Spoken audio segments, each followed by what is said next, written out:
warahmatullahi wabarakatuh. Kembali lagi sama aku, Hasfina dari Sekolah Tinggi Ilmu Kesehatan Samarinda, Prodi D3 Farmasi Angkatan 2018, NIM 1840401181266. Di video ini aku bakal ngejelasin materi yang berbeda dari materi kemarin, karena materi ini penting buat kita sebagai mahasiswa yang udah semester 5, apalagi D3. Jadi aku bakal ngejelasin materi karya tulis ilmiah. Nah, di materi itu aku bakal ngejelasin apa itu karya tulis ilmiah, hal-hal apa aja yang harus ada di dalam suatu karya tulis ilmiah, ciri-cirinya, tujuannya, jenis-jenis dan fungsinya. Daripada menunggu lama-lama, mending langsung ke materinya.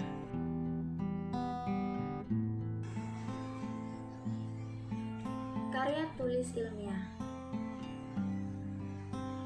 Hakikat karya tulis ilmiah.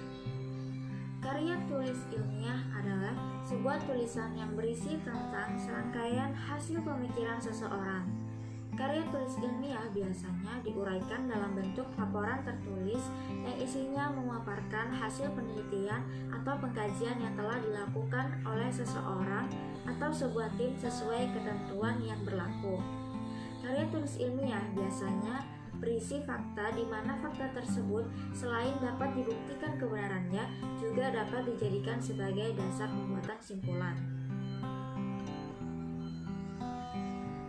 Pernyataan ilmiah yang harus digunakan dalam tulisan mencakup beberapa hal, antara lain harus dapat mengidentifikasikan orang yang membuat pernyataan tersebut, harus dapat mengidentifikasikan media komunikasi ilmiah di mana pernyataan disampaikan, apakah dalam makalah, buku, seminar, lokakarya, dan sebagainya.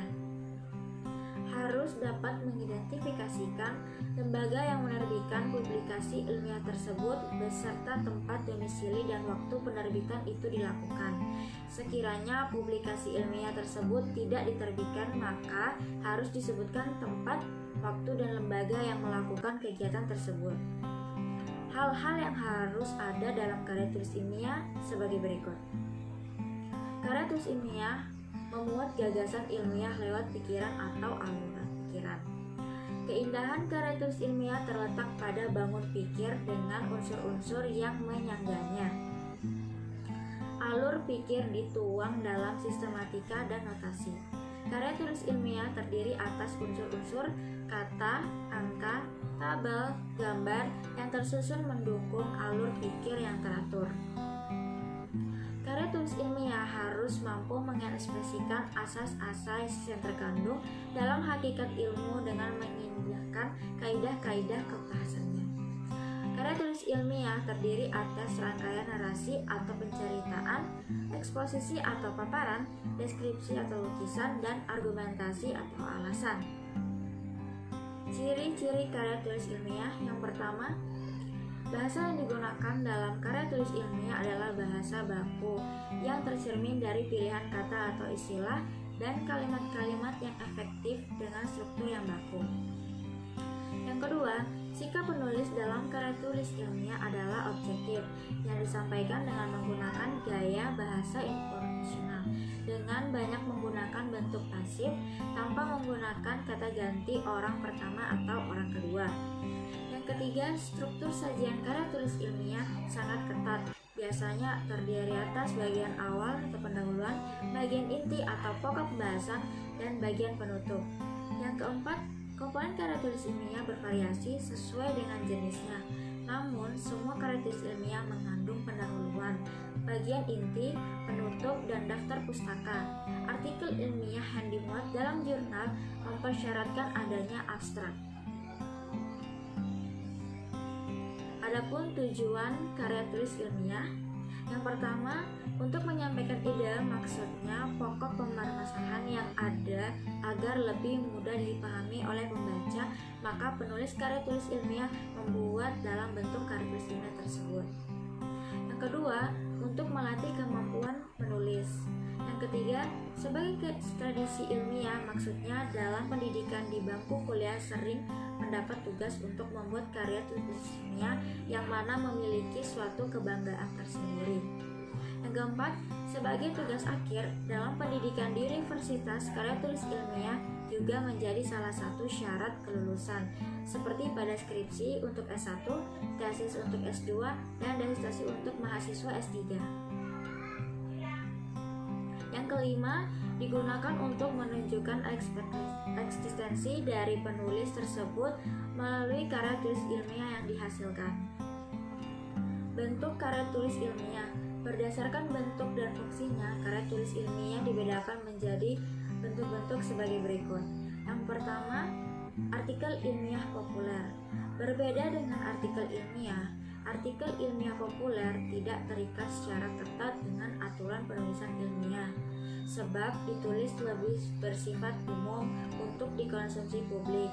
Dinamakan ilmiah populer karena ditulis bukan untuk keperluan akademik, tetapi dalam menjangkau membaca khalayak. Karena itu, aturan-aturan penulisan ilmiah tidak begitu ketat. Artikel ilmiah populer biasanya dimuat di surat kabar atau majalah. Artikel dibuat berdasarkan berpikir deduktif atau induktif atau gabungan dari keduanya yang bisa dibungkus dengan opini penulis. Yang kedua, artikel ilmiah.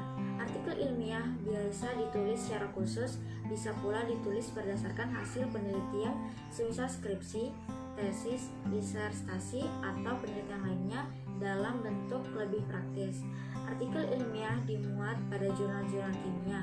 Kekhasan artikel ilmiah adalah pada penyajian yang tidak panjang lebar, tetapi tidak mengurangi nilai keilmiahannya.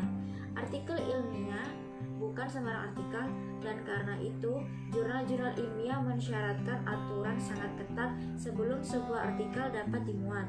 Pada setiap komponen artikel ilmiah ada perhitungan bobot. Karena itu, jurnal ilmiah dikelola oleh ilmuwan termuka yang ahli di bidangnya. Jurnal-jurnal ilmiah terakreditasi sangat menjaga pemuatan artikel. Akreditasi jurnal mulai dari D, C, B, dan A atau bertaraf internasional. Bagi ilmuwan, apabila artikel ilmiah diterbitkan pada jurnal internasional, bertanda ilmuannya diakui. Yang ketiga, disertasi.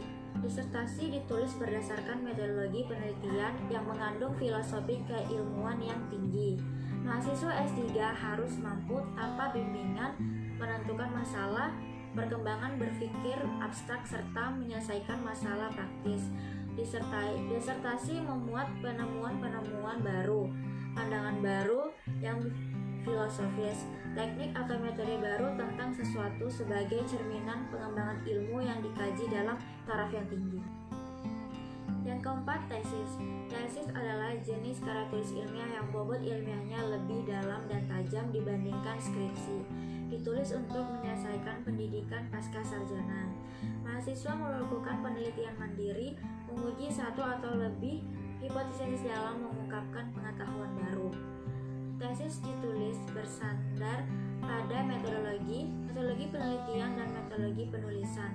Standarnya digantungkan pada institusi, terutama pembimbing. Dengan bantuan pembimbing, mahasiswa merencanakan masalah, melaksanakan menggunakan instrumen, mengumpulkan dan menyajikan data, menganalisis sampai mengambil kesimpulan dan rekomendasi. Yang kelima, skripsi. Skripsi adalah karya tulis ilmiah mahasiswa untuk melengkapi syarat mendapat gelar sarjana S1. Dalam pengerjaannya dibantu dosen pembimbing. Dosen pembimbing berperan mengawal dari awal sampai akhir hingga mahasiswa mampu mengerjakan dan mempertahankan pada ujian skripsi. Skripsi ditulis berdasarkan pendapat atau teori orang lain. Pendapat tersebut didukung data dan fakta empiris objektif, baik berdasarkan penelitian langsung, observasi lapangan, atau penelitian di laboratorium, atau studi kepustakaan. Skripsi menuntut kecermatan metodologi sehingga mengadressi akan ke arah sumbangan material berupa penemuan baru. Yang keenam, kertas kerja. Kertas kerja pada prinsipnya sama dengan makalah. Kertas kerja dibuat dengan analisis lebih dalam dan tajam. Kertas kerja ditulis untuk dipresentasikan pada seminar atau loka karya yang biasanya dihadiri oleh ilmuwan. Pada perhelatan ilmiah tersebut, kertas kerja dijadikan acuan untuk tujuan tertentu. Bisa jadi kertas kerja dimentahkan karena lemah, baik dari sudut analisis rasional, empiris, ketetapan masalah, analisis kesimpulan, atau kemanfaatan. Yang ketujuh, makalah. Lazimnya makalah dibuat melalui kedua cara berpikir tersebut, tetapi tidak menjadi soal manakala disajikan berbasis berpikir deduktif saja atau induktif saja. Yang penting tidak berdasar pada opini belaka. Makalah dalam tradisi akademik adalah karya tulis atau mahasiswa yang bersifat paling soft dari jenis karya tulis ilmiah lainnya. Sekalipun bobot akademik atau pembahasan keilmuannya ada kala lebih tinggi, misalnya makalah yang dibuat oleh ilmuwan dibanding skripsi mahasiswa. Yang 8, resensi. Resensi merupakan karya tulis ilmiah yang berisi hasil penimbangan, pengulasan atau penilaian sebuah buku, resensi buku atau book review yang disajikan kepada pembaca melalui syarat kabar, majalah, jurnal untuk memberikan pertimbangan dan penilaian secara objektif sehingga masyarakat mengetahui apakah buku yang diulas patut dibaca atau tidak. 9. Esai. Esai atau karya tulis yang relatif pendek dan membahas suatu subjek atau masalah dari sudut pandang penulisnya.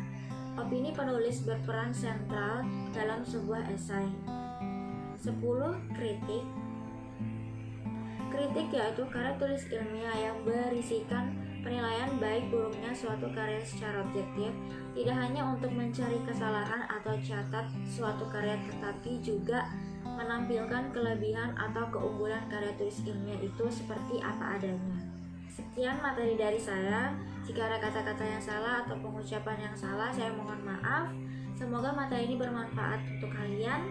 Assalamualaikum warahmatullahi wabarakatuh.